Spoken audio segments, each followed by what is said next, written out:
Hi everybody, welcome to our next MCOC Matters video. This one is on the subject of transformational experiences. L.A. Paul was a professor, well-known psychology professor, and he introduced us to a thought exercise that he would use with his students for many years as he was a teacher. And he calls this thought exercise Black and White Mary. Mary was born and raised, according to this, in a room where everything she could see was only in black and white, shades of gray, but never in her life had she ever been exposed to colors. Now, as a young girl of 12, she's allowed out of this room and into the world, a world filled with colors, like green grass and yellow flowers, and if we had blue skies and orange sun. But these are all new to her, and, well, they're more than a little overwhelming. They're frightening. At first, Black and White Mary wants to go back into her room. She wants to go back to what she knew. It's just simply too much.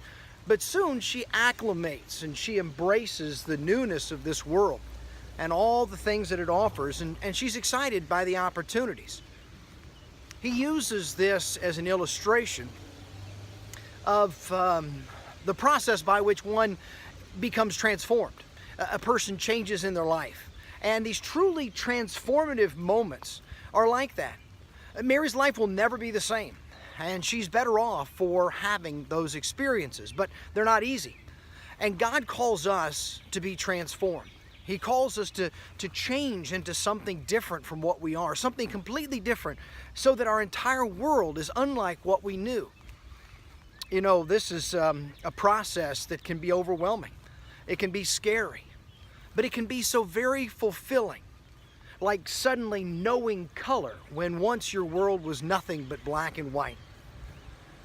The Bible gives us a 5-step process, a pattern for transformation. The first step in the process is we're introduced to some new knowledge. We learn something we didn't know. We see color when once we knew only black and white and shades of gray. The second thing is that this new knowledge then changes our existing attitudes. Our heart is changed because of that which we learn.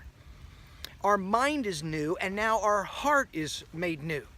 The third thing is that this new mind, knowledge, this new heart, attitude, results in us living a different life, doing things differently, a new set of behaviors, a new way of looking at things, a new character.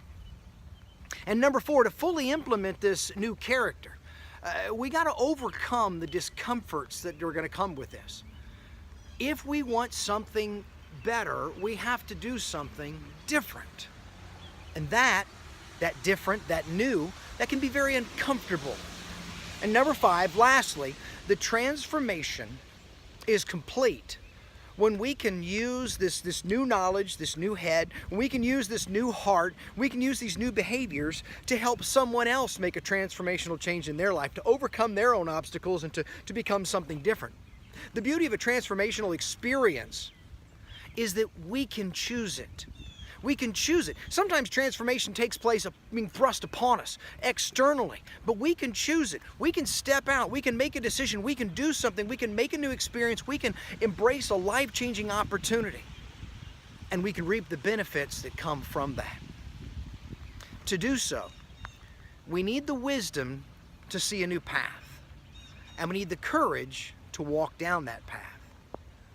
There are some examples that we could give of this. There's examples like perhaps we could try a new volunteer opportunity, or we could try stepping up to teach a class, or to lead a lesson, or to serve in a new ministry, to create a new ministry, to make a visit to somebody, to offer to study with somebody, to invite somebody to church, to go on a mission trip. Maybe you just spend a day at the Hope Center and see what kind of things that opens to you. Anything can do this. The key is don't accommodate to the world by fitting yourself into the mold that the world gives you. But instead, you break that mold. You'll be transformed. You'll be different.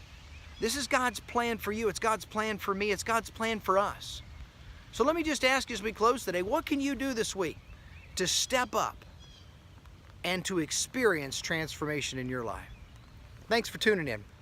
Have a good day.